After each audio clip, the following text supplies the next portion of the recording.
Hi friends, ఈరోజు ఒక ప్రత్యేకమైన అప్డేట్ మీతో షేర్ చేయబోతున్నాను.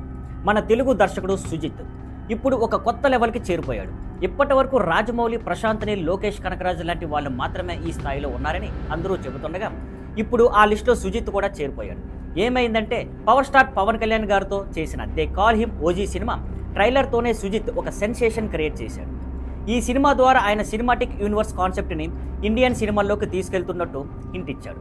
ఓజీ ట్రైలర్ చూసిన తర్వాత చాలామంది ఇది ఆయన మునుపటి సినిమా సాహోతో కూడా కనెక్ట్ అయ్యే అవకాశం ఉందని అనుకుంటున్నారు. అంటే ఒక పెద్ద యూనివర్స్ క్రియేట్ చేయడానికి సుజిత్ కూడా సిద్ధమయ్యాడని క్లారిటీ వచ్చింది.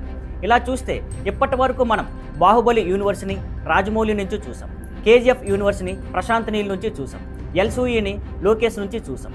ఇప్పుడు సుజిత్ సినిమాటిక్ యూనివర్స్ కూడా రాబోతుందనే టాక్ ఇండస్ట్రీలో జోరుగా నడుస్తుంది.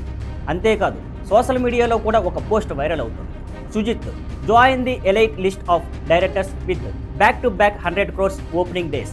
అంటే వరుసగా 100 కోట్ల ఓపెనింగ్ డే కలిగిన డైరెక్టర్స్ లిస్టులో ఆయన కూడా చేరిపోయాడు. ఇది ఒక పెద్ద మైలురాయి. ఎందుకంటే ఒకే సినిమాతో ఈ స్థాయిలో చర్చకు రావడం చాలా అరుదు. ఇది ఆయన టాలెంట్కి, విజన్కి నిదర్శనం. ఫ్రెండ్స్, మన ఇండస్ట్రీ నుంచి కొత్తగా ఇలాంటి టాలెంట్స్ ఎదగడం మనందరికీ గర్వకారణం.